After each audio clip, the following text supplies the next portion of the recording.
Así que la clase de hoy, de viernes, son repasos nomás. La clase del viernes tienen una pequeña introducción de placa de tórax normal y después es la consultoría de respiratorio. Ah, ¿Y hoy se toma lista? No, ya les dije, hoy el que quiera quedarse en la clase no hay problema y el que no, tampoco le va a correr la falta, no se preocupen. profe, yo Profe, pregunté hoy y veo que no salen mis preguntas. No, porque tenía hora de cierre la consultoría. Ah, no sabía, perdón. Bien, igual profe, una pregunta. lo podamos responder yo porque si lo preguntan de antemano está bueno que uno pueda tener un backup para poder explicarlo, ¿sí? Profe, ¿a las 7 se repite la clase o es solo este horario? No, a las 7 se repite por los chicos que estén cursando en ese Ah, horario. listo. De vuelta, no tiene falta igual. Bueno, esas son las preguntas que habían hecho, por lo menos en la consultoría, ¿sí? Fíjense, una de las primeras preguntas decía curva de hemoglobina y su efecto alostérico y cooperativo, si es lo mismo. ¿Alguien se anima a explicar un poquito esto de la curva de hemoglobina, el efecto alostérico? ¿Quién lo puede explicar? Profe, yo le puedo decir a modo de consulta lo que entendí. Perfecto, a ver. Puede ser que el alosterismo se refiere al cambio de estructura de la hemoglobina de tensa a relajada y que el Bien. efecto cooperativo sea el cambio de afinidad al oxígeno con la incorporación de las nuevas moléculas. Bien, podría ser, sí. A ver, ¿alguien lo puede explicar de otra forma?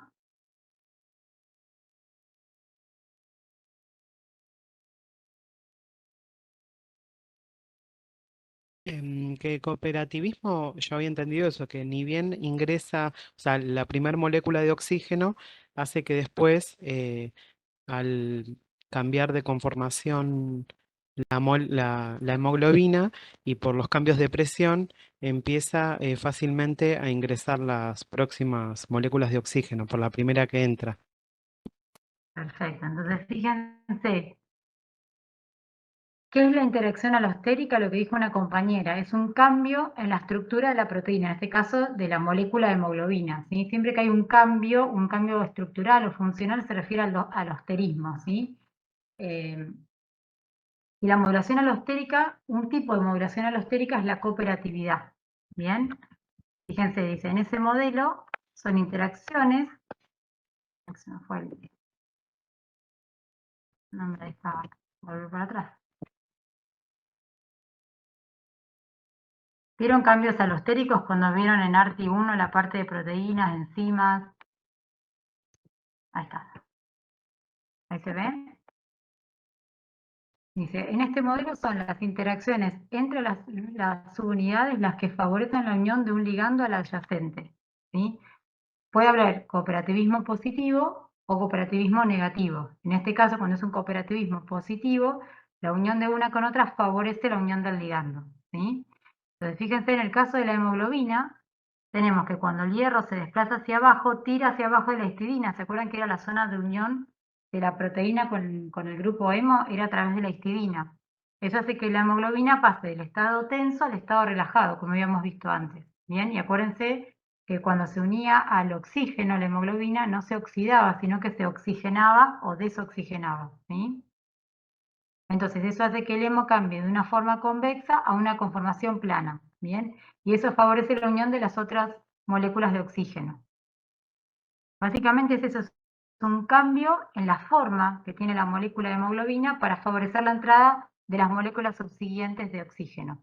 Eso hace que pase de estar de tenso, por eso a la primera molécula le cuesta entrar, le cuesta unirse al oxígeno, y una vez que se generó este cambio conformacional en la molécula de hemoglobina, la entrada de las otras moléculas es más sencilla. ¿Sí? ¿Se entiende? O sea que aldosterismo solamente ese cambio de conformación y cooperativismo es lo que sigue después, Es digamos. un tipo de modulación alostérica el cooperativismo, la cooperatividad. ¿Sí? Ah, ok. Por eso se usa como sinónimos cuando hablamos del efecto alostérico o el cooperativismo o el efecto cooperativo. Se refiere básicamente a lo mismo, al cambio que tiene la conformación en su estructura, la hemoglobina, de una forma tensa a una forma relajada, una vez que se unió el oxígeno y que favorece el ingreso de las 3 moléculas restantes de oxígeno, ¿sí? Entonces, fíjense, como habíamos dicho, cuando tiene esta forma desoxigenada la hemoglobina, lo que tiene es una baja afinidad por el oxígeno, es la denominada forma tensa, pero a medida que se une o se produce este cambio en su estructura, este cambio alostérico, ingresa la primera molécula de oxígeno a la hemoglobina y favorece el ingreso en los 3 sitios restantes de los grupos hemo. ¿Bien? Entonces pasa de una forma desoxigenada a una forma de oxihemoglobina. Es como que responde, ¿se acuerdan que habíamos visto en las clases anteriores? Responde a todo, nada. Una vez que se unió una molécula de oxígeno, directamente se une en los otros 3 sitios restantes. O sea, cuando se une la primera molécula de oxígeno, eso es lo que genera que haga un cambio de conformación de tensa a relajada. Exacto, exacto. El cambio tiene que ver con la unión de la histidina con el grupo hemo, ¿sí? Que eso genera ese cambio en la estructura, en la conformación. Bien, esto es lo que le da este cambio en la posición, ¿sí? Y este cambio en la posición permite que el ingreso de las otras moléculas de oxígeno sea más fácil.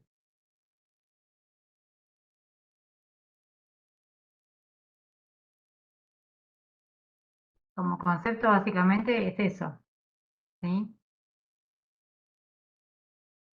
Y con respecto a la curva de la hemoglobina, ¿quién me la puede explicar?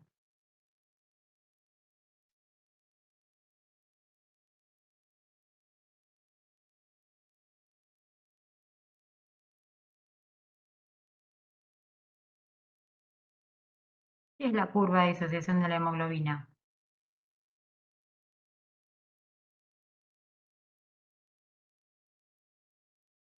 ¿Me escuchan?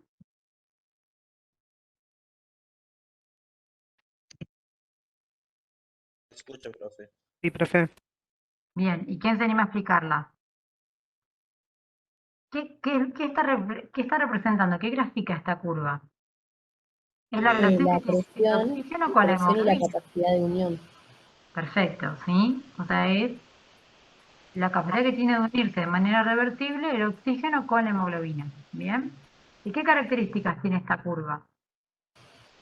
Que a medida que va aumentando la presión y se une la primera molécula de oxígeno, va a necesitar menos presión para que se terminen de unir las 3 moléculas restantes. Tiene esta forma Sigmoidea. característica, la forma sigmoidea, ¿sí? Que fíjense que a partir de una PO2 de prácticamente 20 milímetros de mercurio empieza con un incremento brusco en la saturación de la hemoglobina, ¿bien? Y que llega a una zona de meseta alrededor de los 70 milímetros de mercurio, en la cual pequeñas variaciones de la PO2 producen pequeños cambios en cuanto a la saturación. Por eso la forma sigmoidea, ¿bien? ¿Y se acuerdan quiénes podían modificar la afinidad del oxígeno por la hemoglobina? Sí, la temperatura, el pH y la proteína esa, bueno, no me sale la El DG. Sí, 2,3-difosfoglicerato. esa. Bien, 2,3-difosfoglicerato, no es una proteína igual, es un producto del catabolismo de la glucosa. Ah, cierto, perdón. Bien, 2,3-difosfoglicerato, dióxido de carbono, temperatura, pH, perfecto. Bien. ¿Alguna pregunta respecto de la curva que la tienen que saber dibujar? Profe, perdón, ¿qué es lo que dijiste que hacía el pH y la temperatura? ¿Se acuerdan que habíamos visto cómo se desplazaba la curva hacia la derecha o hacia la izquierda? ¿Sí? ¿En qué situaciones va a estar desplazada la curva hacia la derecha? Si se desplaza hacia la derecha, ¿tiene mayor afinidad o menor afinidad por el oxígeno, la Menor hemoglobina? afinidad. Menor Menor afinidad. afinidad. ¿Y en qué situaciones voy a necesitar tener menos afinidad por el Durante el oxígeno? ejercicio. Exacto. Si estoy haciendo ejercicio, ¿qué voy a tener? ¿Aumento de qué? De la PCO2, aumento de la temperatura, De aumento del hidrogeniones. 2,3-difosfoglicerato y disminución del pH o, dicho de otra manera, aumento de los hidrogeniones. ¿Sí? En esas situaciones va a haber una disminución de la afinidad de la hemoglobina por el oxígeno y la curva va a estar desplazada hacia la derecha. ¿Bien? Profe, una consulta, Sí. porque siempre utilizamos el ejemplo del ejercicio, pero más allá de que este desplazamiento lo puede generar el ejercicio, le repregunto, creo que ya se lo pregunté, pero igualmente sucede fisiológicamente todo el tiempo para entregar el oxígeno a los tejidos, ¿no? Por supuesto, la situación inversa es que aumente la afinidad de la hemoglobina por el oxígeno cuando yo estoy con baja temperatura, cuando tengo disminución de los niveles de PCO2, o sea, la inversa. En esos casos voy a tener mayor afinidad de la hemoglobina por el oxígeno. O sea, los variables que van a alterar la afinidad de la hemoglobina por el oxígeno son estos, en más o en menos. Uno pone siempre el ejemplo del ejercicio para que se lo acuerden, porque uno rápidamente se acuerda cuando hace ejercicio, aumenta la temperatura, aumenta la producción de dióxido de carbono, como un ejemplo claro, pero la contraparte sucede lo mismo en caso de aumento de afinidad de la hemoglobina por el oxígeno, ¿sí? Lo que tiene que ver es la capacidad que tiene la hemoglobina de ceder o no el oxígeno frente a los requerimientos de los tejidos. En el caso del ejercicio, disminuye la afinidad. Claro, porque yo tengo que ceder oxígeno a los tejidos. Profe, pode por favor repetir por que a curva de la hemoglobina es sigmoidea? ¿Puede repetir, por favor? La curva tiene esta forma sigmoidea, en parte por el comportamiento, por habíamos dicho por el cooperativismo que tenían las moléculas de hemoglobina, y eso hace que tenga esta característica particular que hace que a bajas presiones de oxígeno, ¿sí? Pequeñas variaciones en la PO2 produzca grandes cambios en cuanto al porcentaje de saturación de la hemoglobina, y después de unos 70 milímetros de mercurio entra en una zona de meseta donde pequeñas variaciones en la PO2 provocan pequeñas variaciones en cuanto al porcentaje de saturación. Es como una zona de reserva funcional, si se quiere, para que frente a determinadas situaciones de disminución de la PO2 no genere una gran desaturación de la hemoglobina.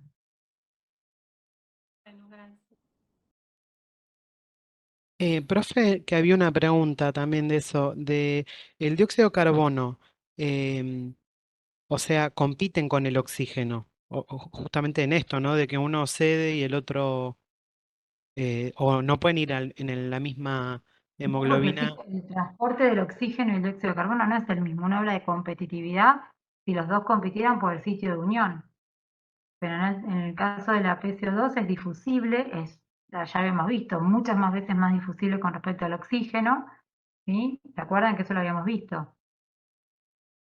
Sí, Es como un sistema de alarma que si aumentan los niveles de PCO2, ¿qué me va a estar diciendo? Está aumentando, que estoy generando, está aumentando el catabolismo. La PCO2 es un producto de degradación de la glucosa, por ejemplo, entonces lo que voy a necesitar es mayor aporte de oxígeno para cubrir los requerimientos metabólicos de la célula.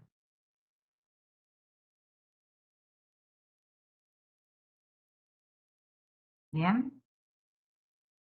gracias. Otra de las preguntas, allá más relacionada con la parte de hemostasia, era la tríada de Virchow, ¿sí? ¿Quién me la puede definir, la tríada de Virchow?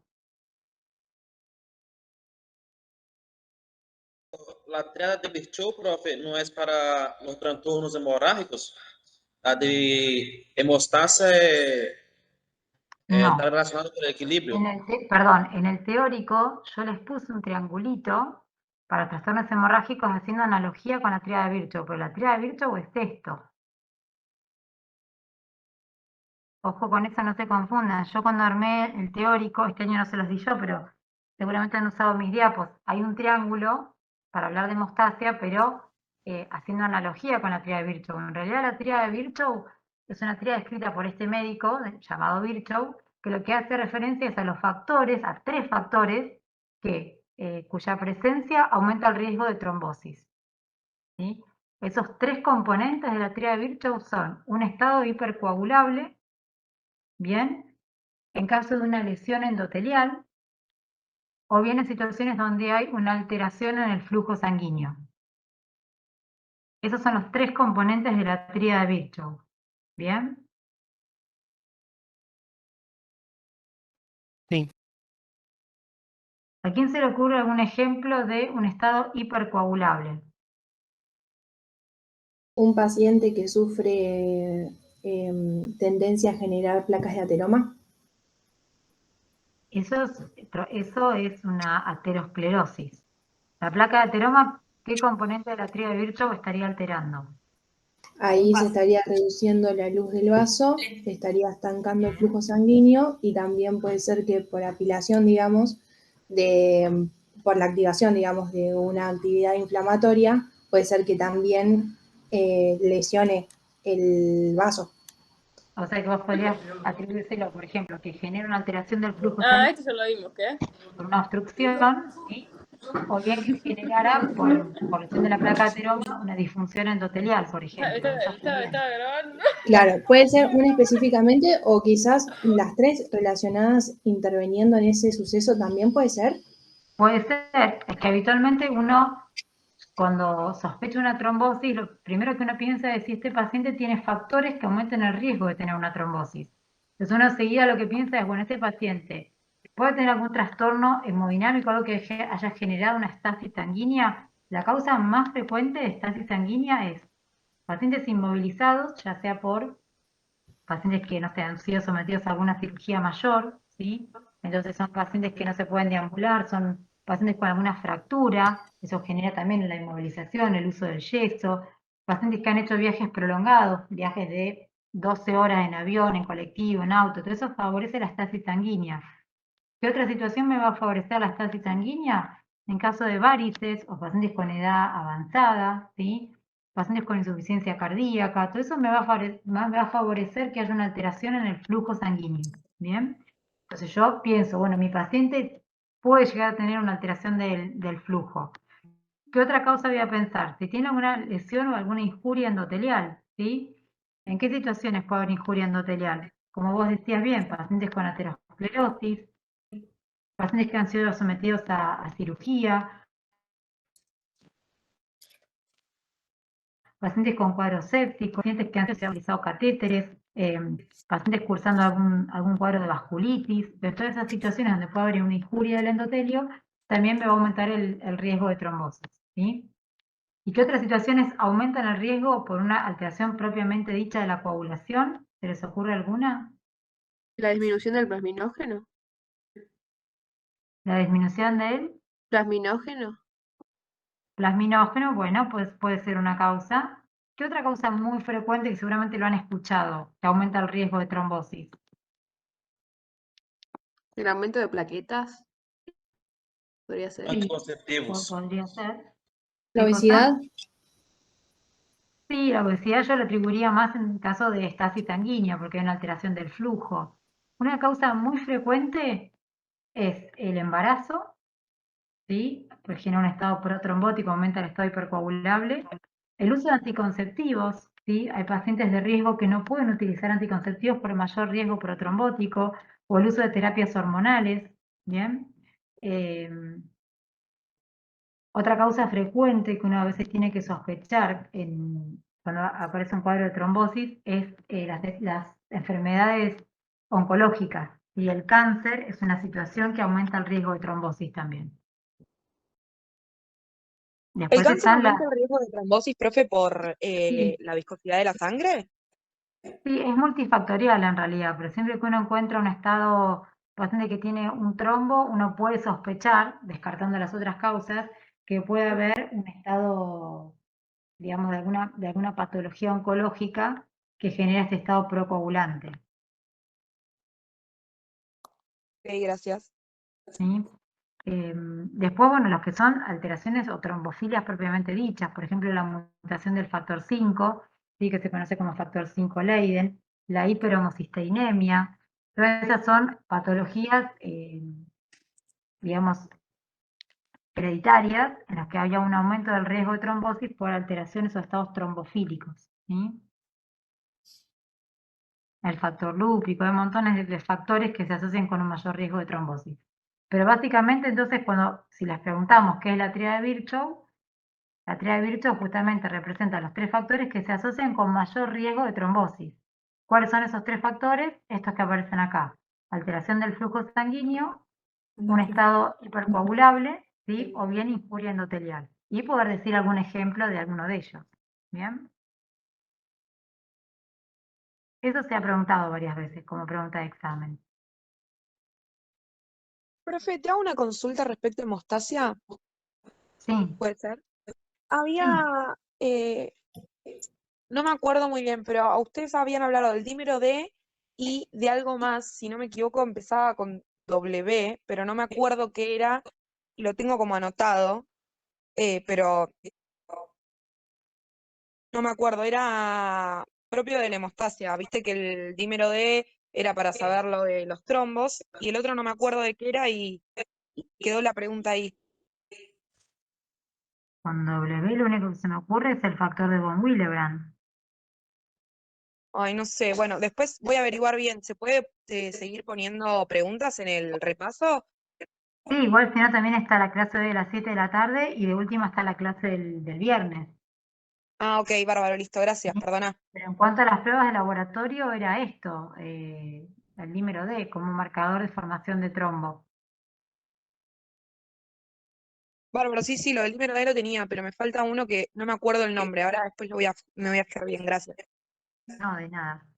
Después otra de las preguntas era si se podían explicar las fuerzas de Starling, ¿sí? Esto lo vamos a ver mejor cuando veamos renal, yo para no dejárselo sin contestar, pero no se enrosquen mucho con esto porque lo vamos a ver en la parte del filtrado glomerular, se los menciono nada más, ¿sí? La ecuación de Starling lo que hace es evaluar el interjuego de fuerzas de las presiones hidrostáticas y oncóticas, ¿sí? En el flujo a través de las membranas capilares, ¿bien? Entonces, conociendo estas presiones hidrostáticas y oncóticas, intersticiales y capilares, lo que puedo determinar es la presión neta de filtración. Entonces, fíjense, yo tengo un vaso donde voy a tener una presión hidrostática capilar, bien, o sea, el que está dentro del vaso, y una presión oncótica capilar.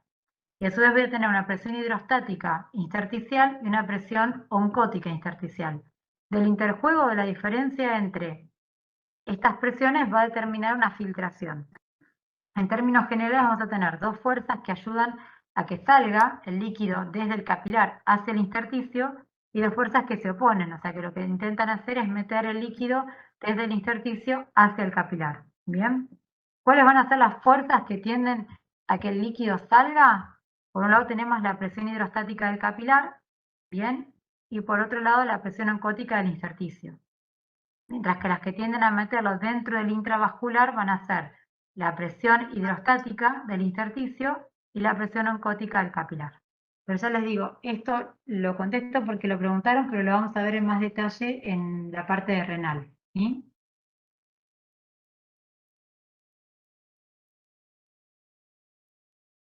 Otra de las preguntas que no armé diapo era esta, que decía recuento absoluto y relativo leucocitario. ¿Alguien me puede decir cuál es la diferencia entre el recuento relativo y recuento absoluto?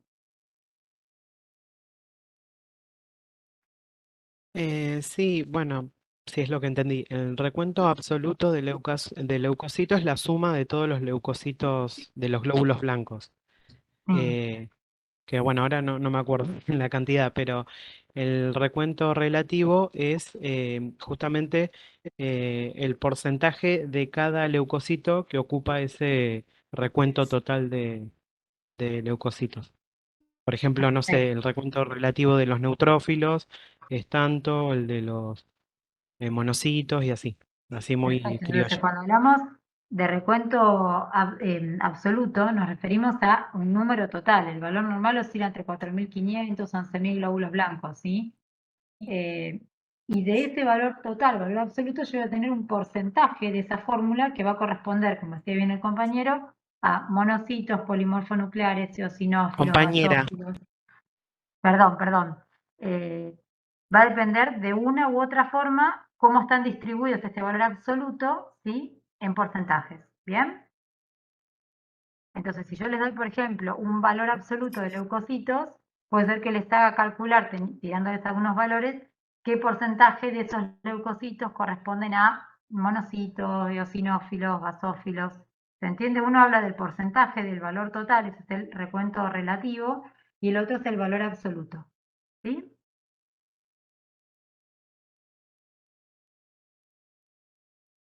Profe, ¿y cómo que se hace ese cálculo de recuento absoluto y relativo? Con una fórmula una regla de 3 simple.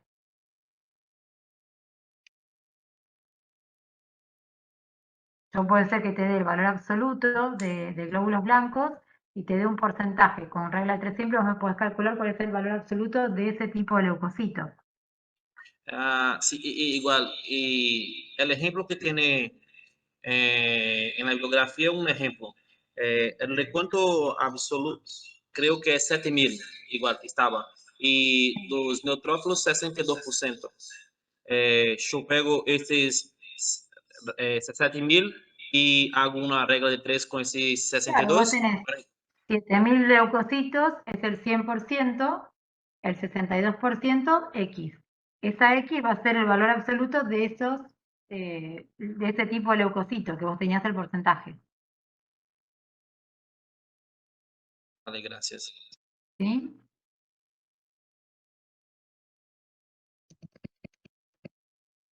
Otra de las preguntas era respecto de la trampa de folato y la formación de metionina. ¿Sí? Fíjense que la vitamina B12 o cobalamina habíamos visto que actuaba como coenzima de dos enzimas dentro del organismo. Una es la metionina sintetasa citoplasmática, que lo van a encontrar también como homocisteína o metionina metiltransferasa, que lo que hace es catalizar la metilación de la homocisteína para formar metionina. ¿Bien?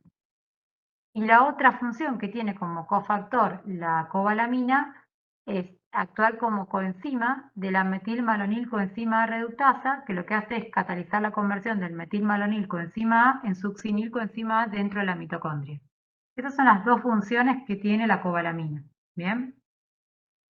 ¿Por qué decimos que se produce un atrampamiento de folatos si se genera una deficiencia de cobalamina? ¿Quién me lo puede explicar? Yo eso lo explico para ver si lo entendí bien, porque a A mí ver. me costó bastante eso. O sea, se dice trampa de folatos porque como disminuye, se aumenta, se acumula la N5-metil, bueno, ¿dónde está? Bueno, no me acuerdo entero el nombre. Ahí, Bueno, ahí te lo ahí está. pongo. Sí, como no hay B12 y no se puede terminar, digamos, el proceso, se empieza a acumular la 5-metil ta ta ta ta. Entonces lo que pasa, se empiezan a utilizar los depósitos de ácido fólico, pero eso es algo momentáneo, digamos. Entonces baja el 5-metil tetrahidrofolato, no sé cuánto, y eso parece que, o sea, por eso es una trampa, ¿no? Si es lo que entendí. No sé si estaba bien. Bien, fíjense acá en esta formulita, ¿no? Perfecto, fíjate. La cobalamina es, como dijimos, cofactor de esta enzima, que es la homocisteína metionina metiltransferasa. Metiltransferasa, ¿por qué? Porque transfiere un grupo metilo. ¿Bien? ¿De dónde a dónde? Del N5-metil tetrahidrofolato al tetrahidrofolato, ¿para qué? Para formar a partir de la homocisteína metionina. ¿Bien? ¿Eso se entiende? O sea, de la metilación de la homocisteína, yo lo que obtengo es metionina y tetrahidrofolato. Entonces, fíjense, transfiere un grupo metilo del metil tetrahidrofolato a la homocisteína. ¿Bien? Este grupo que está acá, este grupo metilo, lo paso a la homocisteína para obtener metionina. ¿Qué es lo que pasa? ¿Sí? Si yo no tengo, esperen que no me deja ver ahí. ¿Quiere compartir? No. Sí, dejaste de compartir, Sí, profe. profe. Sí, ¿no? Apreté un botón y dejé de compartir.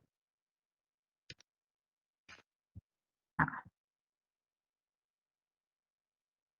¿Qué es lo que va a pasar si yo no tengo la cobalamina? Va a haber una acumulación del folato en forma de este metil tetrahidrofolato, ¿sí? Que queda atrapado y no puede ser reutilizado. Si yo no puedo transferir este grupo metilo, no se va a formar metionina y todos los depósitos de folato lo que van a intentar es ir a formar la metionina, porque la metionina es fundamental en el organismo, ¿sí? Por eso, cuando un paciente tiene deficiencia de vitamina B12, puede ser que tenga una deficiencia relativa de ácido fólico. ¿Entiende? Profe, eso, la Sí. N5 metil, ta, ta, ta, N5-metiltetrahidrofolato. no me Sí. sale. ¿Esa sale del ácido fólico? Esto es una forma de ácido fólico. O sea, es de cuando pasa de poliglutamatos a monoglutamato, ahí es donde Sí. se llama N5-metil tetrahidrofolato. Esto, según se le transfiera a este grupo metilo, cambia el nombre del folato, ¿sí? Pero la forma activa Sí. es el tetrahidrofolato. Si yo no puedo sacarle este grupo metilo, todo el ácido fólico que yo tenga en el organismo va a quedar atrapado en esta forma, va a quedar metilado. ¿Sí? Profe, Profe, a no ver si, entendí. si lo entendí, ¿te puedo consultar? Sí. Entonces, la B12 va a actuar de coenzima de la homocisteína. Ay, me sacaste la diapo y estaba ahí el nombre. Acá tenés el nombre. Ay, estoy con los dedos tremendo hoy. Acá. Ahí Más está la fácil triada de que se B12. llama metionina sintetasa, ¿sí? O sea, va a actuar como cofactor de la metionina sintetasa para sacar un grupo de metil al 5-metil tetrahidrofolato y Exacto. convertirlo en tetrahidrofolato y a su vez la homocisteína va a pasar a metionina. Exacto. Vos lo que tenés es que por la transferencia de este grupo metilo desde el metil tetrahidrofolato hacia la homocisteína, se forma metionina. Se forma metionina, ¿sí? O sea, yo le transfiero un grupo metilo a la homocisteína y obtengo metionina. Y ese 5-metil tetrahidrofolato sin el grupo metilo me forma el tetrahidrofolato que yo necesito para la síntesis de purinas y pirimidinas. Ok, ahí quedó clarísimo, profe, gracias. Por eso le pongo esta fotito que es como más reducida y más fácil quizás. Te hago una pregunta, ¿y dónde estaría ahí la trampa del folato? Porque yo capaz que he entendido mal, pero que la trampa del folato era porque el organismo, como no tenía metionina, transformaba los tetrahidrofolatos que ya tenía, volvía a transformarlos a 5-metil tetrahidrofolato para pasarle el metilo, pero bueno, nunca está la cobalamina para usarla de Claro, que cofactor, falta el cofactor. de Entonces te coenzima, vas a perdón. quedar sin este 5,10-metil tetrahidrofolato. El organismo va a tratar de seguir sintetizando metionina, ¿sí? Porque es un aminoácido fundamental. Si vos no tenés metionina, no vas a poder regenerar el tetrahidrofolato. Y el tetrahidrofolato vos lo necesitas para la síntesis de las purinas.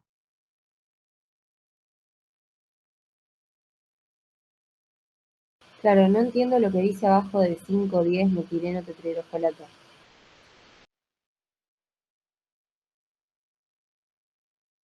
No, es que no se va, no entiendo cuál es la pregunta. A ver si alguien me la... ¿Esta reacción la entendés? Sí, lo que no entiendo es eso de que el cuerpo va a intentar, como no tiene cobalamina, transformar la metionina, la homocisteína en metionina de otra manera. Eso es lo que no termino de entender. Al no regenerarse el tetrahidrofolato, todo el ácido fólico que vos tengas en el organismo va a intentar generar metionina. Y no se va a regenerar porque te falta la coenzima.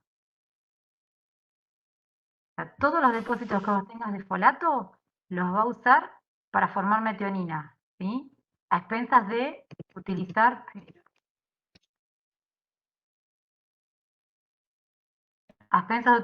todo el N5-metil tetrahidrofolato.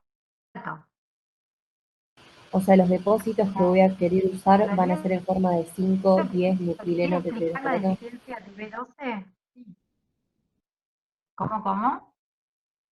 Que los depósitos que voy a querer Lo que usar quiere explicar, la van a ser importancia los de de esto es que 5,10. si vos no tenés vitamina B12, por más que vos consumas ácido fólico, por eso la deficiencia es relativa. Vos no te falta ácido fólico. A vos lo que te falta es la coenzima que te permite reutilizar y pasar del N5-metiltetrahidrofolato al tetrahidrofolato.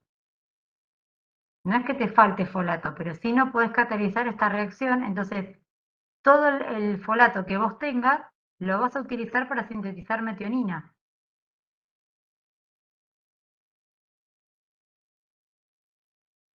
Profe, perdón, la forma activa entonces es tetrahidrofolato. Sí. Básicamente la importancia de esto tiene que ver con eso, con que un paciente donde yo sé que tiene deficiencia de B12, le tengo que dar un suplemento además de ácido fólico, porque independientemente de que el paciente no tenga deficiencia de ácido fólico, va a tener un mal funcionamiento, por decirlo de alguna manera, de este ácido fólico por la deficiencia de la coenzima. Claro, igual la pregunta creo que es si podías explicar cómo actuaba esta deficiencia de B12, o sea, es lo que entendí yo que pregunté a la compañera, ¿no? ¿Cómo esta deficiencia de B12 hacía que el folato quisiera pasar a metionina y no pudiera? ¿Es eso lo que estás diciendo? O sea, como que la deficiencia de B12 hace que se quiera pasar 5-metiltetrahidrofolato a metionina y no se puede utilizar. Claro, te falta la coenzima. Ah, ok, Es ok. como te falta la coenzima, esa reacción química no se puede producir. ¿Se entiende? Profe, yo entendí por qué se produce la trampa. Lo que no entiendo es la diferencia entre el tetrahidrofolato, que es la forma activa, y el 5,10 metileno tetrahidrofolato. ¿Para qué es el 5,10 metileno tetrahidrofolato? Es un grupo metilo, es una reacción química. Pero, o sea, el necesario para pasar a metionina es el N5-metil. Y la forma activa es el tetrahidrofolato. ¿En qué lugar o en qué momento encontrás el 5,10 Fíjense la fórmula, metil? fíjense la estructura química de la homocisteína. ¿En qué cambia? Tiene este grupo, ¿sí?, que se une a este grupo metilo que lo cede el N5-metil tetrahidrofolato. ¿Bien? Profe, la Sí, pregunta es de dónde viene ese Es grupo, una cuestión química. pero ¿de dónde viene ese grupo 5-metil tetrahidrofolato? Creo que la pregunta de la alimentación, ¿de dónde sale este grupo? Claro, viene de la alimentación del ácido fólico, por eso les vuelvo a decir, el paciente no tiene un déficit nutricional, el paciente come ácido fólico, que lo incorpora fundamentalmente con los vegetales. Lo que no puede es utilizarlo porque le falta la coenzima para una reacción de un paso crítico del metabolismo, que es la síntesis de la metionina. O sea, comemos el ácido fólico, pero en la forma inactiva, ¿sería eso? Y después tenemos que activarlo. Si vos consumís ácido fólico, no vas a tener ningún problema porque vas a tener un aporte adecuado. Ahora, si vos consumís ácido fólico en condiciones adecuadas, pero no estás consumiendo vitamina B12 porque sos vegetariano estricto, a vos te va a faltar una enzima, como es la vitamina B12, para esta reacción química de la homocisteína metionina metiltransferasa, porque te falta el cofactor de esta enzima. Por eso el paciente no es que le falte ácido fólico, no lo puede reutilizar porque le falta una coenzima de un paso enzima mental. Por eso decimos que la deficiencia es una deficiencia relativa. ¿Cómo puede ser si el ácido fólico es de origen vegetal, que un paciente vegetariano tenga déficit de ácido fólico? No, no le falta ácido fólico, lo que le falta es la vitamina B12, que es de origen estrictamente animal, y todo el folato que comió el ácido fólico le quedó en esta forma no utilizable, y necesita el tetrahidrofolato para la síntesis de las purinas. ¿Se entiende ahí? Sí, profe, gracias. Profe, una duda. Tipo, a modo de resumen, si tenemos que poner en el parcial ahí, por ejemplo, nos hace una pregunta, explique la trampa de folato. Nosotros, ¿cómo tendríamos que explicar si no nos acordamos todos los nombres ahí de estos factores? Tipo, a modo de resumen, ¿cómo podríamos explicar la trampa de folato? ¿Cómo te animaríamos a explicarla? Yo lo que diría es que la trampa de folato lo que trata de representar es la deficiencia relativa que se produce de ácido fólico como consecuencia de la deficiencia de cobalamina, que hace que todo el ácido fólico del organismo sea utilizado para la síntesis de metionina, ¿sí? Y que el ácido fólico quede en forma de tetrahidrofolato.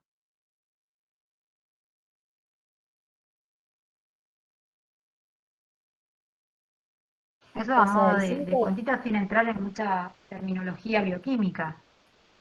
el 5,10-metileno vendría a ser forma de depósito, ¿no?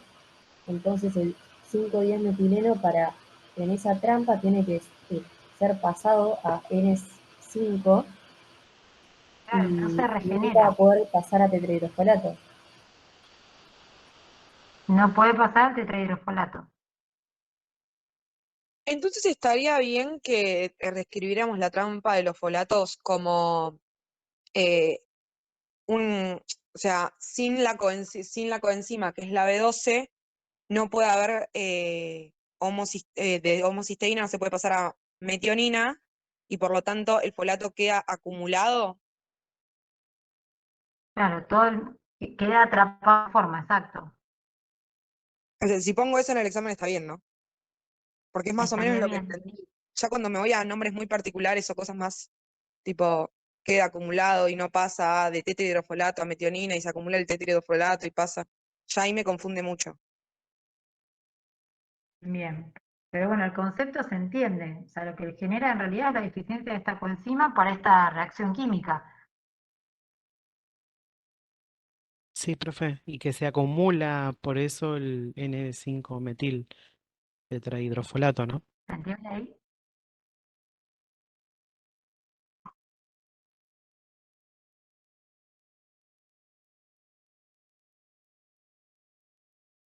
Escuché entrecortado.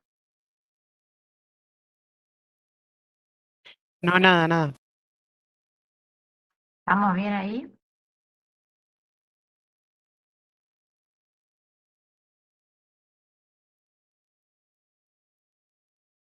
¿Se entiende?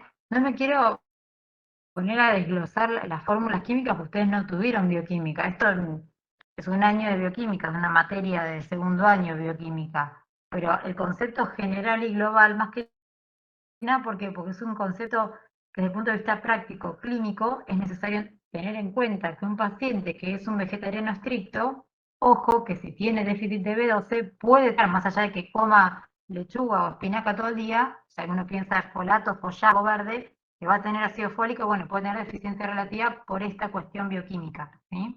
¿Y por qué es tan importante?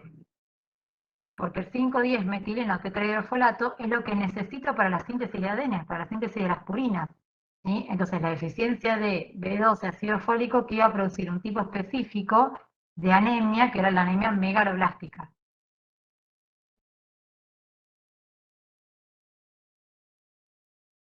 Y es megaloblástica y ¿Bien? macrocítica, ¿no? Las dos. Dentro de las anemias, claro, dentro de las anemias, vos la vas a clasificar como, por aumento del volumen corpuscular, como una anemia macrocítica. Ahora, cuando había compromiso de las 3 líneas celulares de ciertas alteraciones específicas, hablábamos de un subtipo de macrocitosis que era la anemia megaloblástica. Que te perguntar uma coisa. Sí. Que igual, la anemia megaloblástica, se me perguntam na prova, no exame, porque na trampa de folato há duas vias, uma via enzimática, citosólica e outra via mitocondrial.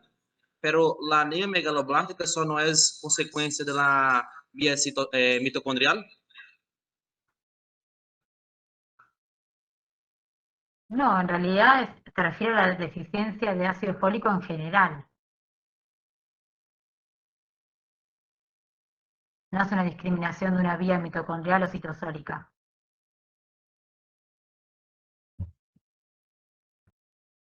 Profe, ¿cómo que hay No, dos no se vías? clasifica por lo menos de esa forma, ¿sí?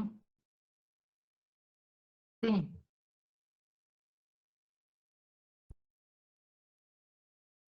Pergunto porque uma das causas da anemia megaloblástica, igual, signos e sintomas, vai ser problema de equilibrio, todo eso, y eso está relacionado con la cuestión de la producción de las neuronas, y solo se produce eso en relación a la vía mitocondrial, la DFDB12. Es por eso que yo no entendí un poco la Los trampa de síntomas folato. neurológicos, sí. Está bien, eso con respecto a los síntomas neurológicos. Yo pensé que me decías de la megaloblastosis en general. Para Claro, ver si les profe, busco. perdón. Según yo entiendo, por la vía citosólica es que se puede dar esta trampa de folatos y por la vía mitocondrial estaría solamente el tema del déficit de la B12 interviniendo en la formación de mielina y por eso los síntomas eh, neurológicos, ¿no?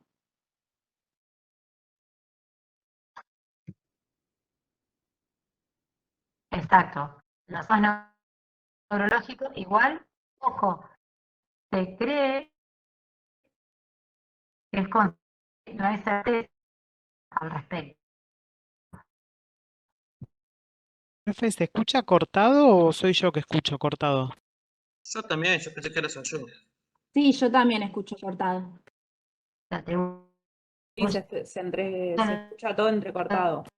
Los síntomas neurológicos No, profe, te fuiste. No, No se escucha nada, todo cortado. a la alteración en la síntesis de la profe, no se te escucha. Nada. Solo bastante cortado también, pero ahí yo cortaba. Fíjense que Profe, se escucha entrecortado, por ahí es la conexión Wi-Fi. sí, los escucho.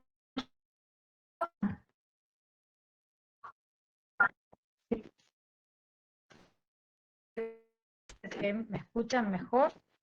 Es que creo que es un problema suyo porque nosotros la escuchamos entrecortado, ¿Ahí o pero más o menos? nosotros nos En la escuchamos ventana. bien.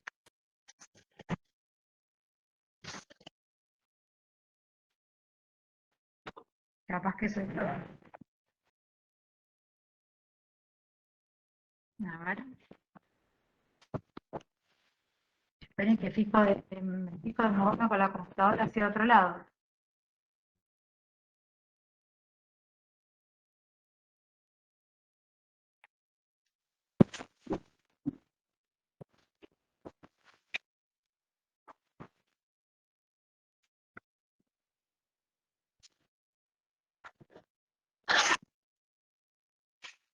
Profe, ¿el viernes también dan sangre entonces, de repaso?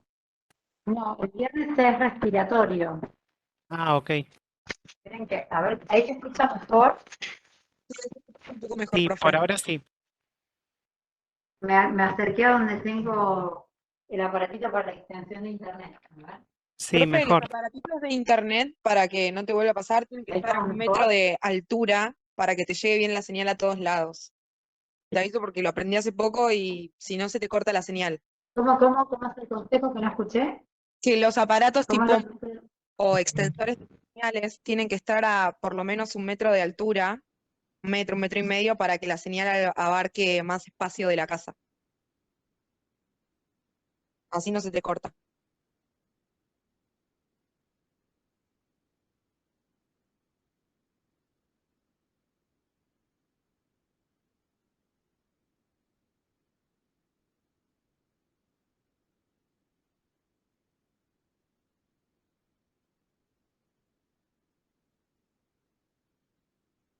¿Alguien le escucha a la profe? Porque yo no la escucho.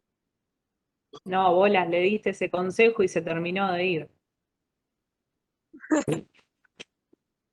Se cortó del todo. Le dijiste eso y se cortó del todo.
Michelle, ¿qué había preguntado la profe sobre la anemia megaloblástica?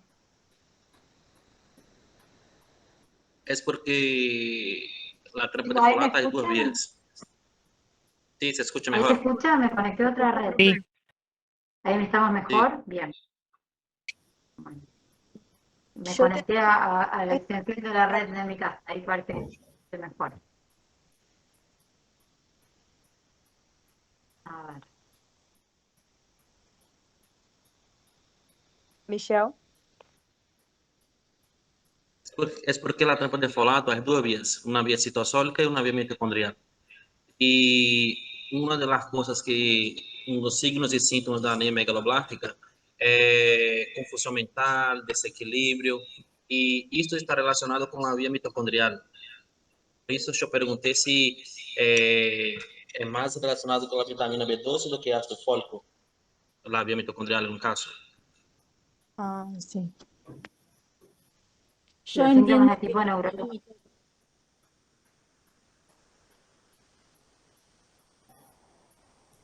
Acá, mira, yo les muestro la diapo. Creo que esto responde a lo que ustedes están preguntando.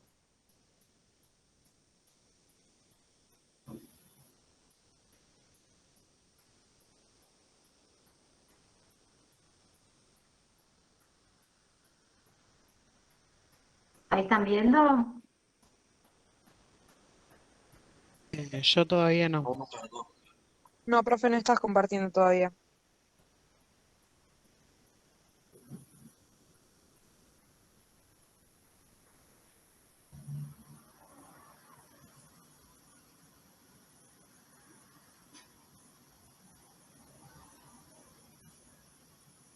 ¿Ahí ven lo que estoy compartiendo, chicos, o todavía? Bueno, si no te la mitocondrial, en la 12, se plantea, pero ya les vuelvo a decir, no hay certeza de esto. Se cree que está bien con la síntesis de mielina y eso explicaría las alteraciones neurológicas que tienen los pacientes con déficit de B12, no con deficiencia de ácido fólico. Profe, perdón, pero se escucha otra vez entrecortado. ¿Se escucha el orden entrecortado? Sí, Si no me escuchan bien, me voy de una corrida hasta otra red. Si no, me voy para la planta baja. ¿No me escuchan ahí? bueno,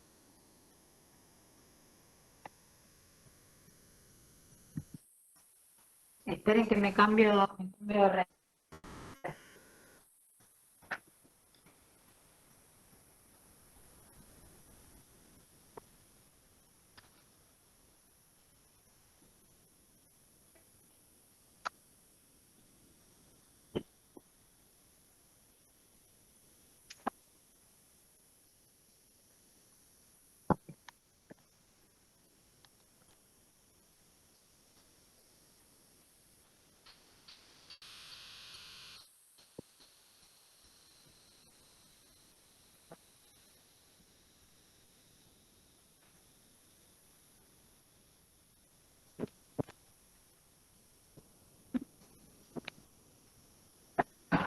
¿Ahí me escuchan mejor? sí, profe. ¿Ahí se escuchan mejor, chicos? Sí,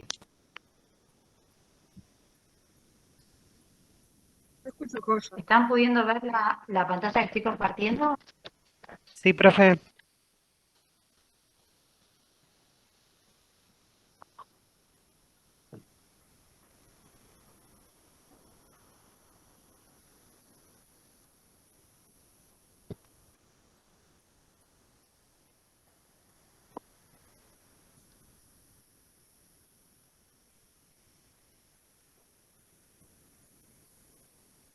Bien. Lo que yo les voy a hacer con vitamina B12 es lo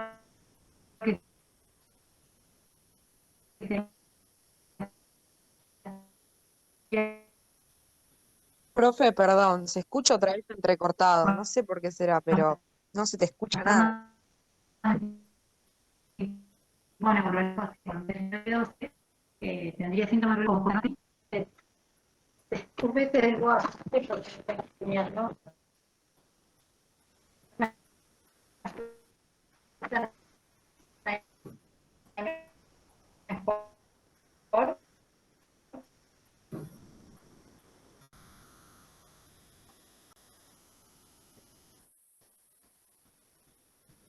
Profe, ¿no será el micrófono tal vez que ande mal? Ahí me escuchan, ahí está mejor. Sí, pero cuando empieza a hablar de corrido se corta, no sé por qué. No sé por qué. Ahí va mejor. Sí, ahí va mejor, por ahí es los auriculares, si tenés auriculares puestos. No estoy usando auriculares. No, creo que me conecté a la red accesoria de internet. Ahora ya bajé y me conecté a la red original, digamos. Ahí debería estar mejor. Pero bueno, esto resume, chicos, un poco la conexión entre los folatos, esta diapo, entre el ácido fólico, la vitamina B12, ¿sí? Las vías que ustedes comentaban, la vía citoplasmática y la vía mitocondrial, y cómo esta vía que yo les mostraba recién sería la responsable de los síntomas neurológicos, pero no hay certeza al respecto. Bien, fíjense. O sea, Sí. no, que yo lo que había entendido que en la mitocondria lo que sucedía justamente es lo que tiene que ver con el ciclo de Krebs. No lo relacionaba em, digamos, con la mielina y los problemas neurológicos. Porque tiene que ver con esto, con que la succinilcoenzima A participa en la producción energética de lípidos y proteínas. Y en definitiva la vaina de mielina que tiene lípidos, tiene que ver con la síntesis Claro. lipídica. Por eso habría una alteración en la vaina de mielina en los pacientes que tienen deficiencia de B12. Pero si un paciente tiene deficiencia de B12, como vimos antes por la trampa de folatos, indirectamente también va a tener deficiencia de ácido fólico. Aunque sea relativo, aunque no sea una deficiencia real, la deficiencia existe.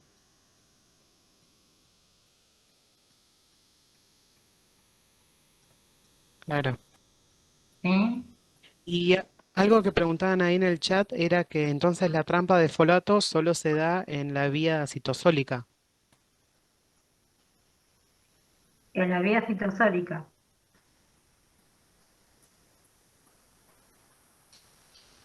En realidad, más que la vía citosólica, es en esa vía que utiliza la metilmaronil coenzima A reductasa o transferasa.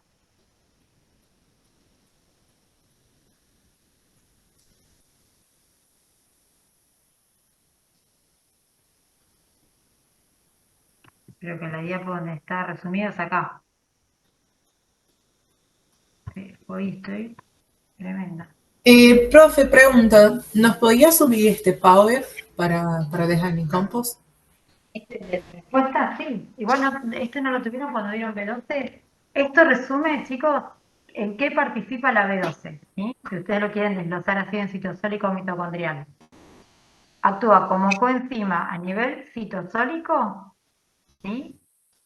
¿De quién? De la metionina sintetasa o la metionina metiltransferasa, que es la que vimos antes, que era por la cual participaba en la trampa de folatos.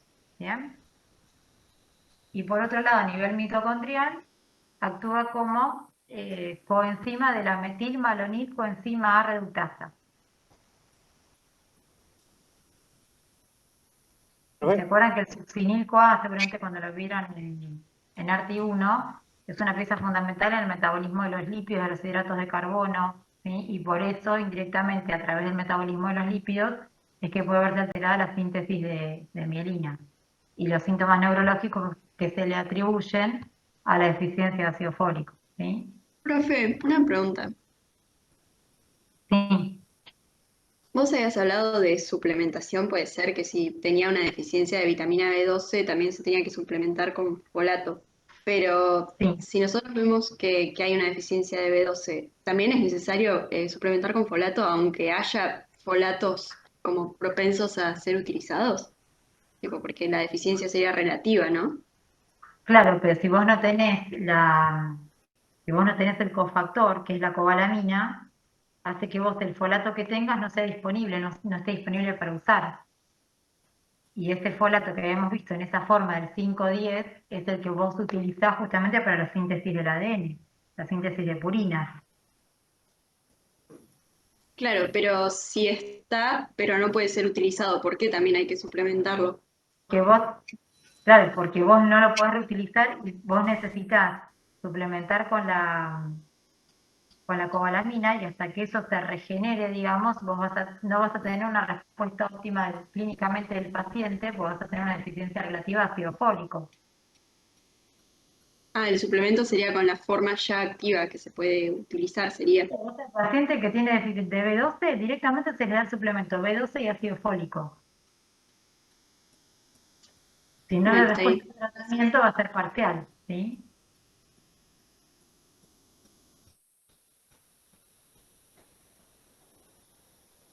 Perfecto. Este Power está en la semana 3 para la que preguntaba. Claro, este es el que, sí.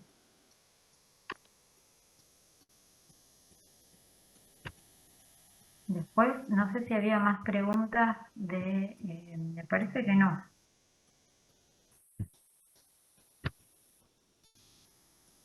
Esto, un compañero preguntaba si había que saber qué tips para evaluar los factores de las vías de la hemostasia secundaria. Y el tema del complejo intrínseco y extrínseco, si hay que nombrarlo solamente, si hay que nombrar el calcio. Básicamente lo que tienen que saber es esto, cómo está formada la tenaza de la vía extrínseca, ¿sí? Que ahí lo tienen marcado, factor 7 activado con el factor 10 y el factor tisular, ¿sí? Utilizando el calcio como cofactor.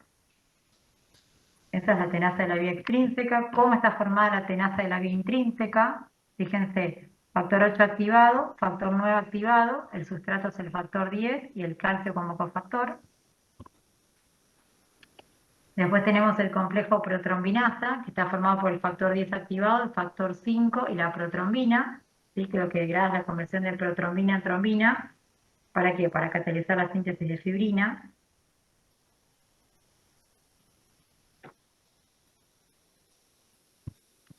Y no mucho más que eso, tienen que saber esos complejos fundamentalmente y cómo se evalúa cada una de las vías. ¿Sí? Una consulta disso de hemostasia. Sí. O ciclo vital, creo que se dice así, el ciclo vital de la hemostasia, donde que tenía iniciación, ampliación y iniciación, amplificación y tiene una que no me recuerdo. ¿Es necesario que sepas? Esa es la teoría celular de la población. Isso, exacto, teoría celular. Sí, sí, en realidad son esto mismo que vimos como vía extrínseca, intrínseca y vía común. La teoría celular lo que trata de explicar es que no es algo inerte, sino el rol activo que tienen las células dentro de la cascada de la coagulación. Porque yo no comprendí bien en la etapa de iniciación, donde que tem una vía que se converge en ambas, igual. Había el factor 7, el factor 9, se juntaba uno de la vía intrínseca, otro de la vía extrínseca. Sí. Esta parte yo no comprendí, como que es una vía en común para la tenaza. En realidad lo que te habla es de cuánto se produce de fibrina en una y en otra vía, pero eso es una etapa de amplificación, para que te busco el power. Perdón, yo por ahí de eso entendí como que había como una interconexión entre todo y que lo que te demostraba la teoría celular era que no era un paso seguido de otro, sino que un paso desencadenaba en otro y conectaba unos, o sea, la vía intrínseca, la vía extrínseca, y el final era como generar más trombina. Exacto, fíjense ahí, esto resume la teoría celular de la coagulación, ¿sí? En la fase 1, que es la fase de iniciación, fundamentalmente, ¿qué se va a formar? Tenaza de la vía extrínseca, pero que produce pequeñas cantidades de trombina. Pero ya se ha empezado a activar el factor 9, y el factor 9 participa de ¿qué? De la tenaza de la vía intrínseca. ¿Sí? Por eso es que se unen en la fase de iniciación tanto la vía extrínseca como la vía intrínseca. Ya en la fase de amplificación, como se formó el factor 9 lo que hace es formar la tenaza de la vía intrínseca y permitir la formación de grandes cantidades de fibrina, ¿sí? Y finalmente en la fase de propagación lo que hace es, con ya las plaquitas activadas, producir grandes cantidades de trombina.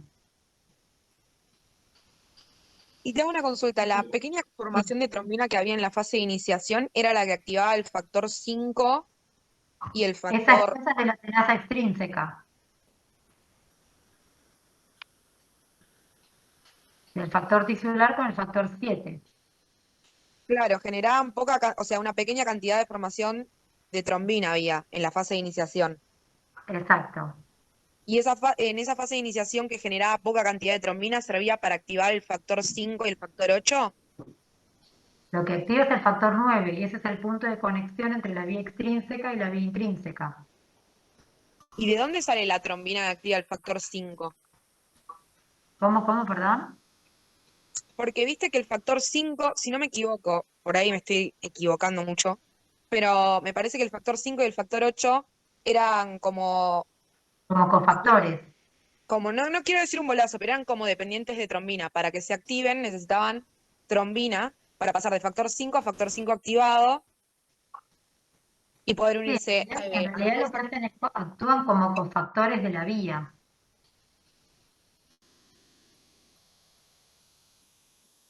¿Entiende? O sea, vos tenés que el sustrato es la trombina, ¿no es cierto? La protrombina, perdón. Que cataliza la conversión, ¿quién? El factor 10 activado y el factor 5 actúa como cofactor. Profe, Claro, ¿se nos pide el complejo tenaza? Perdón. ¿Cómo? No, yo tengo una duda. Si nos pide el complejo tenaza de la vía intrínseca, por ejemplo, tenemos que poner el sustrato también de el factor 10, ponemos junto con el complejo, o sea, tipo el 9 activado, el 8 activado, el 10 más el calcio y el fosfolípido, o no ponemos el 10. Sí, en realidad, si quieren, por ejemplo, lo del fosfolipio que hoy mi compañero me preguntaba, yo por eso les puse la foto esta que es como, para que mejor se lo acuerden. Fíjense, tenaza extrínseco, factor 7 y factor 7 activado y factor tisular, ¿sí? ¿Que va a actuar sobre quién? Sobre el factor 10, para activarlo. Está acá marcado con rojo, factor 7 activado, factor tisular, ¿sí? El calcio como cofactor, ¿me va a actuar sobre quién? Sobre el factor 10. Entonces yo tengo que decir cómo está formado el complejo de la tenaza de la vía extrínseca, factor tisular, factor 7 activado, calcio que actúa sobre el factor 10 como sustrato. Entonces tenemos que poner que el sustrato es del 10, de cualquier forma. El 10. Y si vos vas a la tenaza de la vía intrínseca, ¿a quién vas a tener? Al factor 9 activado, al factor 8 activado, acá de vuelta están marcados en verdecita, el calcio como cofactor, y el sustrato es el factor 10, que pasa a ser factor 10 activado. Profe, ¿y entonces el calcio se pone o no se pone? Porque yo pregunté a distintos A ver, profesores. nadie les va a dar por errónea la pregunta si no ponen el calcio. El calcio siempre, saben que siempre está. Si lo ponen mal no va a estar. Profe, yo no lo puse en una pregunta de final y me lo tomaron como incorrecto, por eso le pregunto. Seguramente estaría mal alguna otra cosa. No, solamente por porque lo charlé con Flores en la revisión y estaba bien, lo único que faltaba era el calcio. Sí, es que en realidad lo correcto es poner el calcio. No creo que sea el determinante. Seguramente eso y algo más no estaría o bien explicado o bien desarrollado y por eso fue como el punto que te faltaba para que no te lo dieran por correcto. No, le digo que lo charlé en la revisión y estaba todo bien puesto, solo faltaba el calcio. De hecho, lo charlé ahora con mi profesora de morfofisiología y me dijo que ella consideraba que no estaba mal porque el calcio está como implícito en todos los pasos. Por eso les digo, Incluso, el calcio profe, siempre sumando está. a lo que dice la compañera, perdón que interrumpa, pero sumando a lo que dice la compañera, yo lo pregunté también en una de las... No lo pregunté yo, le pregunté a una compañera mía en el EHC y la profe nos dijo, y la verdad es que depende de quién les corrija. Yo si me lo ponen a mí sin el calcio, se los pongo como bien, pero hay profesores Eso que que no. depende de Y quién pasó les lo mismo. corrijan, no es verdad, porque hay una rúbrica de corrección. Cada vez que se hace un examen y hay una pregunta a desarrollar, el docente que corrige tiene una rúbrica de corrección, no lo dejamos abierto a interpretaciones personales. Seguramente hay que ver en el contexto de cómo estaba explicado que el docente no lo haya considerado correcto porque estaría flojo quizás el resto del desarrollo. ¿Sí? Y cuando son preguntas que generan controversia, se discuten entre los docentes que corrigen. Por eso le digo, el calcio, si lo ponen, es correcto y debería estar. No creo que sea excluyente para que la pregunta se considere correcta o incorrecta. Profe, ¿me puedes sacar una duda de hemostasia primaria? Sí. Yo tengo dudas del factor de von Willebrand. Hay unas glucoproteínas que se unen a él para favorecer la unión con el colágeno. Pero habla de una GP1B9, 5, pero no sé si es esta, porque esta está escrito que es la que produce la verdadera unión con el colágeno expuesto, pero también habla de una GP1A, 2A, entonces no sé cuál tendría. Ahí te lo pongo por acá.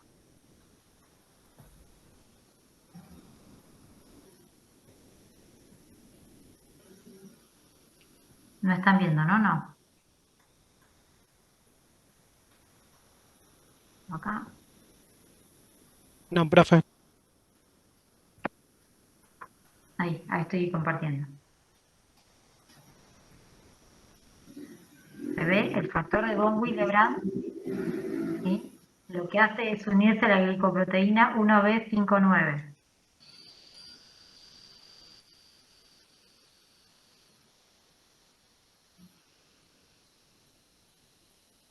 ¿Se ve ahí? Capaz que con estas fotos se ve mejor. ¿Y cuál es la ¿Puede función de ampliarlo? esta 1A, 2A y 1B? Porque hay una 2B, 3A y hay una otra que sería Está acá 1A, 2A. la 2B3A.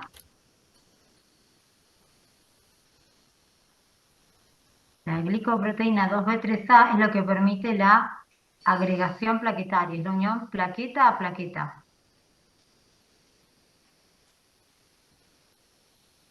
Bien, ¿lo ves acá? La glicoproteína 2B3A es lo que permite la agregación plaquetaria. ¿Y Mientras el que la tromboxano A2 plaquetaria, no sería quien haría la agregación? ¿El ¿cómo, tromboxano? perdón?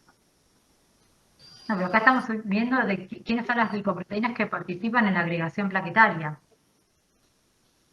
El tromboxano 2 lo que cataliza, favorece la agregación junto con el calcio y demás, pero en realidad cuando vos hablas de glicoproteínas de membrana que participan en la agregación plaquetaria, estás hablando del complejo 2B3A.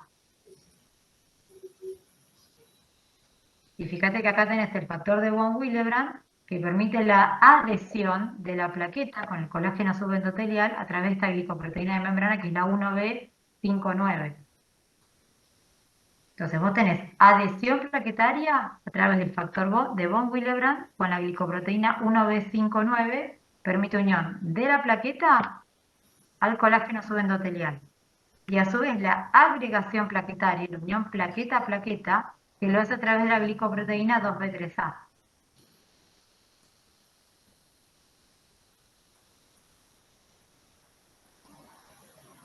Bien, en esta fotito me parece que se ve bastante clara el rol que cumple una y otra.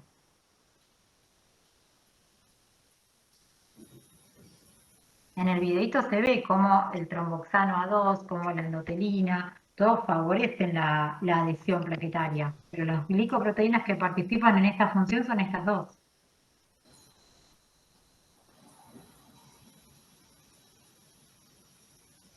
¿Se entiende ahí con esta foto?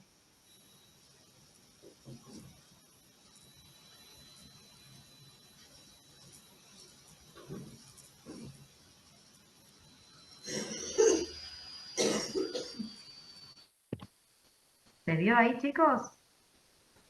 Sí, pero quería entender la función del tromboxano A2 en esta parte de agregación plaquetaria, ya que vos Tromboxano dijiste que la simplemente glucoproteína... tiene función agregante plaquetario, no tiene una función única. Fíjate que cuando vimos que había, mira acá, teníamos sustancias que eran anticoagulantes y sustancias procoagulantes, ¿no?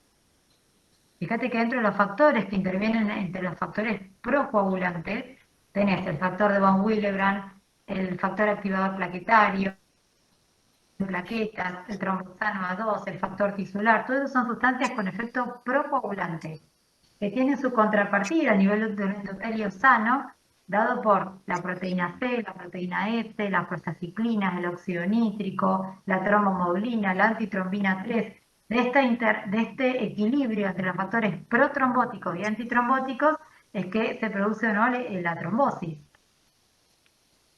Por eso cuando uno habla también de, hablábamos de la tríada de Virchow y la lesión endotelial, cuando hablamos de injuria endotelial, también tiene que ver que se altera este interflow entre factores protrombóticos y antitrombóticos.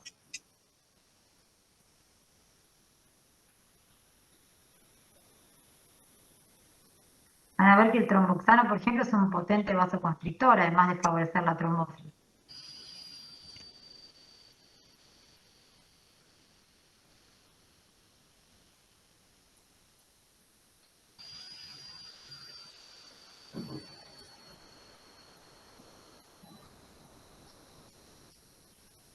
¿Se ve ahí con esa diapo mejor? Profe, de paso le pregunto, la prostociclina, o no sé si lo dije bien, proteociclina, Sí, es prostaciclina. vasodilatadora, ¿no? Sí, ¿Y la prostaglandina es vasoconstrictora? Pues yo me las confundo. es vasodilatadora. ¿También? Sí, O sea, la prostaglandina también es vasodilatadora, igual que la la prostaciclina. prostaciclina y la prostaglandina son vasodilatadores, exacto. Ah, listo. Gracias.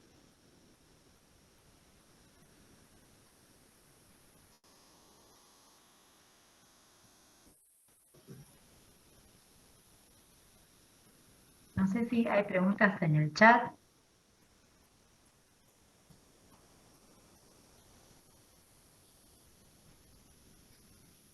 Sí, profe, yo había preguntado algo que quedó afuera porque pregunté hoy, que era el tema de la inflamación. Me cuesta entender qué tiene que ver en la anemia del hierro. O sea, ¿cuáles son los factores de la inflamación que creo que afectaban en la transferrina, puede ser? Eso tiene que ver con la hepcidina y cómo está modulada la hepcidina. Te busco. Pero digo, ¿qué tiene que ver la inflamación con la anemia ferropénica? Por eso, ¿vos te acordás cuál era la función de la hepcidina? ¿Quién era la que regulaba el metabolismo del hierro? Y la hepcidina lo que hacía era degradar la ferroportina para que no salga el hierro. Bien, yo acá lo encuentro, mira. Así te lo muestro.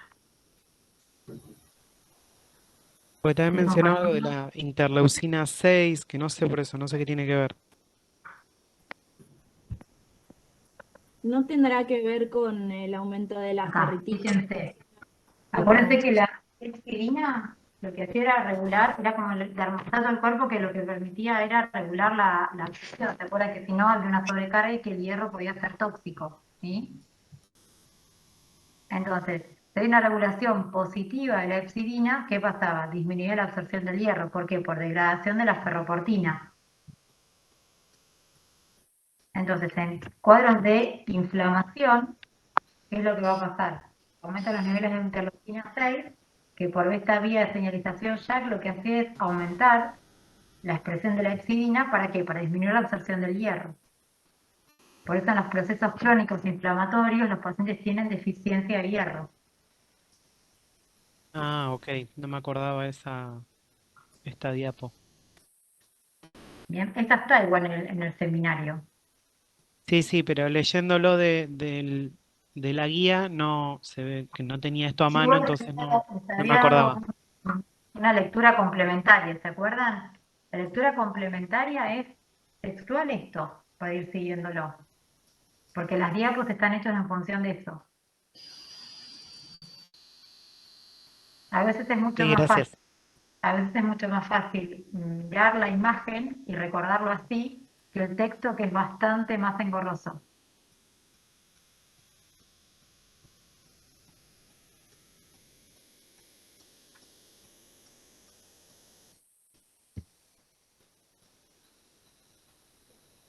¿Alguna otra pregunta, duda? ¿Cómo vienen con el tema? Y yo mucho no estudié porque estamos todavía con temas nuevos de respiratorio, creo que nos pasa lo mismo a todos. Sí, igual de respiración en el laboratorio de clínica y nada más, ¿o no? Como profe, perdón, no se escuchó. De temas nuevos, ¿qué les quedó? Placa de tórax y espirometría en el laboratorio de habilidades clínicas y después los contenidos, ya está. Sí, bueno, pero vamos, o sea, yo por lo menos voy tratando de entender recién lo de esta semana pasada. No es Digo, que quiera incorporar muchos temas nuevos, más que ahora sentarse a releer todo y repasar. Les queda toda la semana que viene, por eso sacamos la clase del miércoles para que tuvieran espacio protegido de estudio. claro, sí. Bien. Profe, uma pergunta. Vão tomar casos clínicos em la prova ou não? La parcial? Mira, el tema de casos clínicos es relativo. A lo mejor, a ver, yo creo que tengo acá, les podemos plantear alguna situación puntual, pero en el contexto de una paciente que presenta con disnea, tos, trae el siguiente laboratorio. ¿Cuál es el diagnóstico más probable? Y ustedes, en base a conocer la hemoglobina, volumen corpuscular, definan si el paciente está anémico o no, si tiene anemia, qué tipo de anemia es, ese tipo de cosas. Bien, gracias. Sí, no va a ser nada extraordinario. Profe, entonces mañana no tenemos clases. La semana previa al parcial, la semana que viene no tienen el miércoles.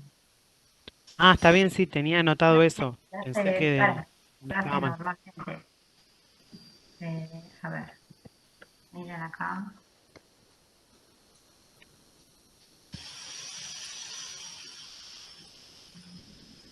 Fíjense, repaso breve, ni me acuerdo cómo es la diapo porque queda de años anteriores, pero bueno, este era un breve repaso.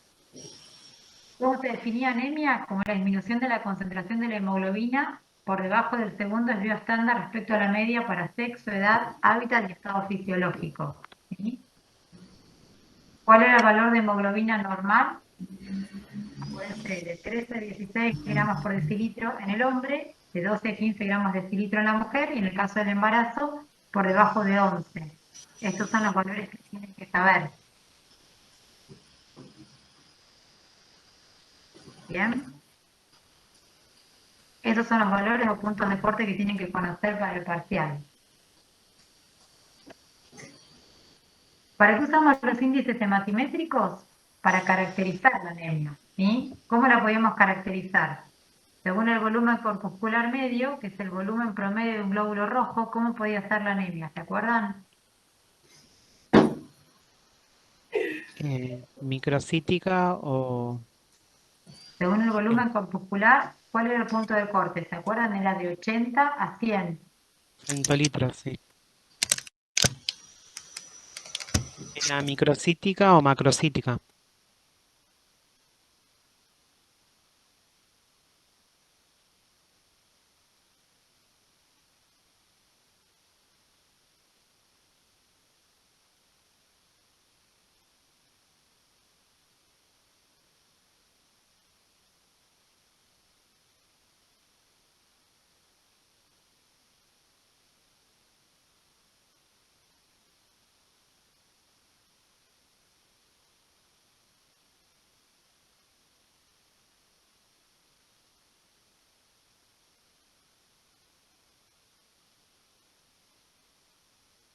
Profe, no se escucha, ¿eh?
De golpe sin internet.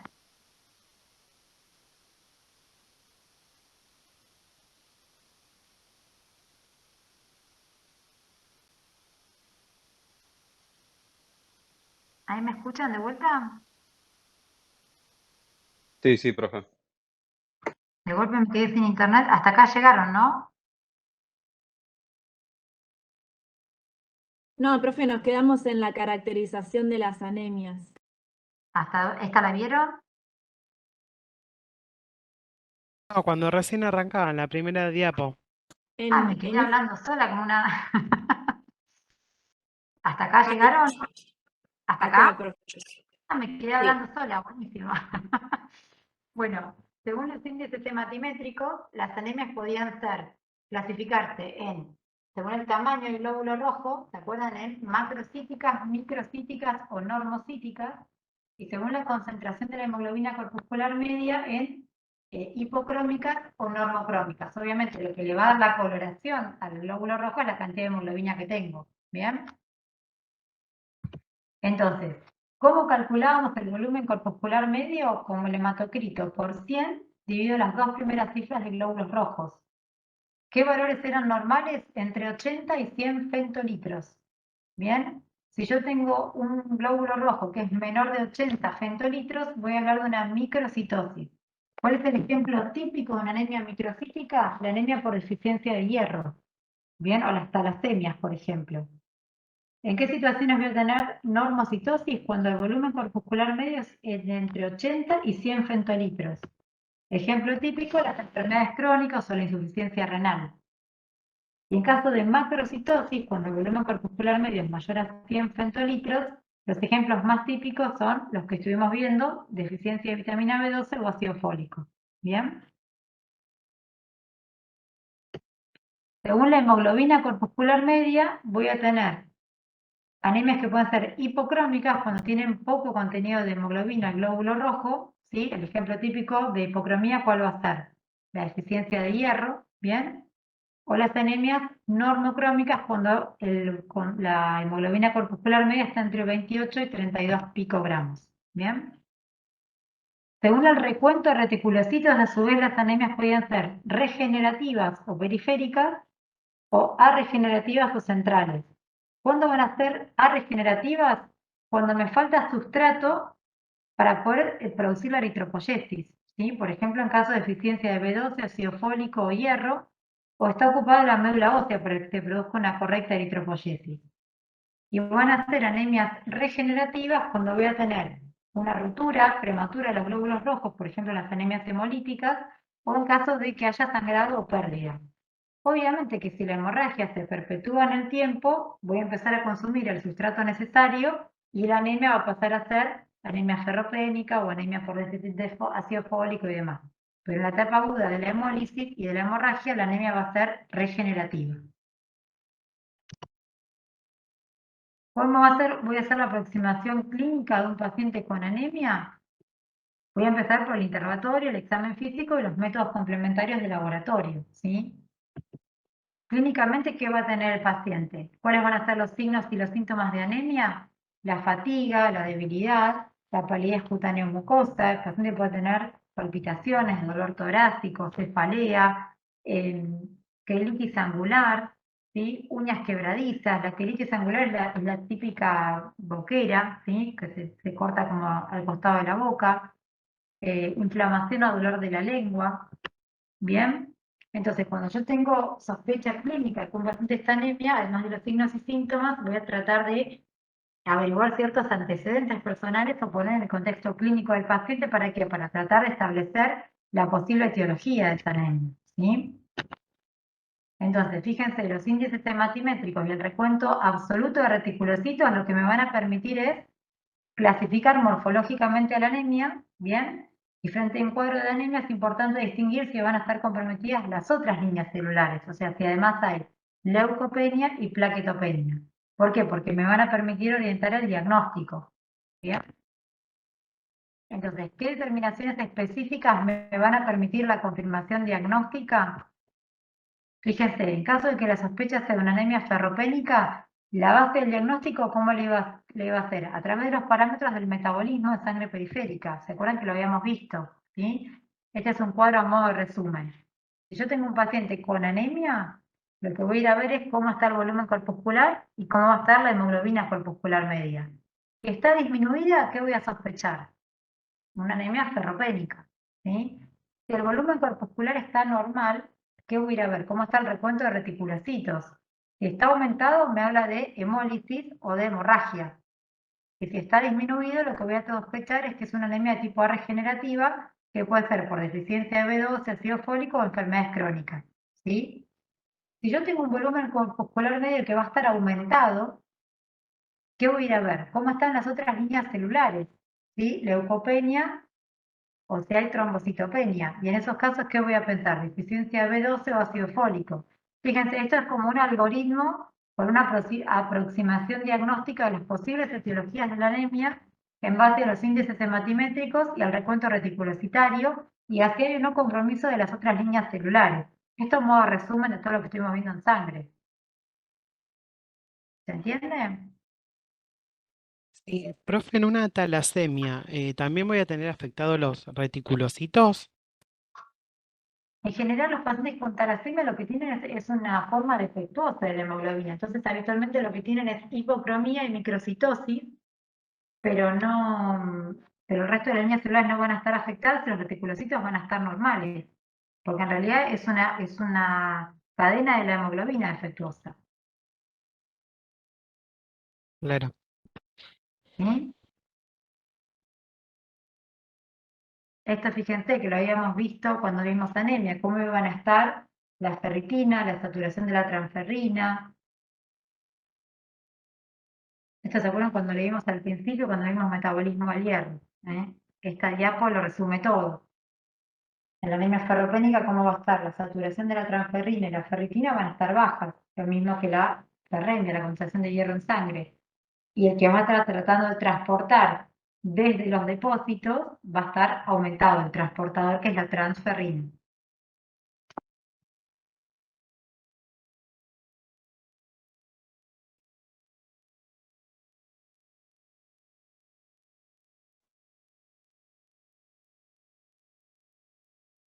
Traten de leer las generalidades, traten de ordenarse, ¿sí?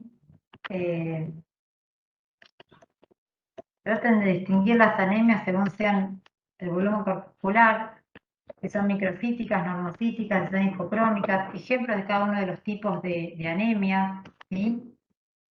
Lo mismo cuando vean sangre, ordénense si la alteración es de la hemostasia primaria, de la hemostasia secundaria, quién va a estar involucrado en la hemostasia primaria, que son las plaquetas, quiénes van a estar involucrados en la hemostasia secundaria, que son los factores de la coagulación, cuáles son los ejes fundamentales de la coagulación, la atenasa de la vía intrínseca, la atenasa de la vía extrínseca, el complejo protrombinasa, quién es el producto final de la hemostasia secundaria, que es la fibrina, ¿sí? Cómo voy a evaluar cada una de estas vías, con qué pruebas de laboratorio, situaciones clínicas que me hagan sospechar trombosis, tríada de Virchow, como vimos antes.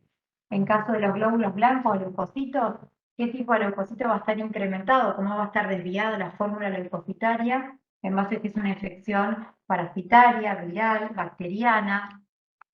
¿Qué otra cosa? Estoy pensando en generalidades, ¿no?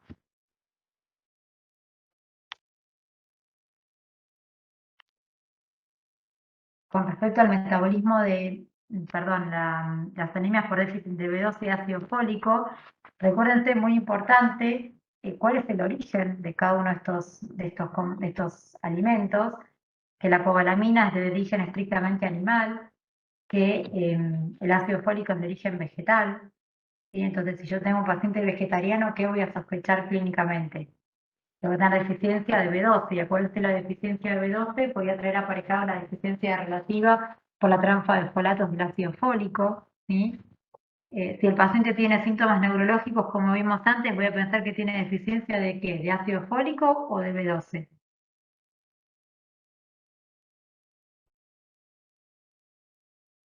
¿Puede repetir, profe?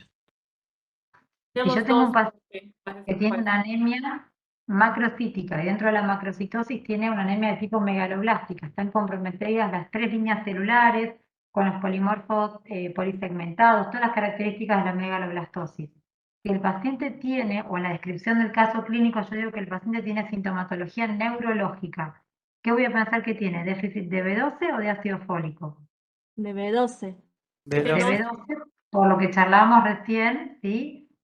Era el cofactor de esta succinil-CoA, necesario para la síntesis del succinil-CoA. ¿Bien? Pero si ¿sí tiene también de B12, también tiene entonces de ácido fólico. No. La deficiencia relativa del ácido fólico, sí, pero si yo manifiesto que clínicamente el paciente tiene sintomatología neurológica, yo voy a sospechar en déficit de B12. Que después yo la tenga que tratar con B12 y ácido fólico con la trampa de folato es otra cosa.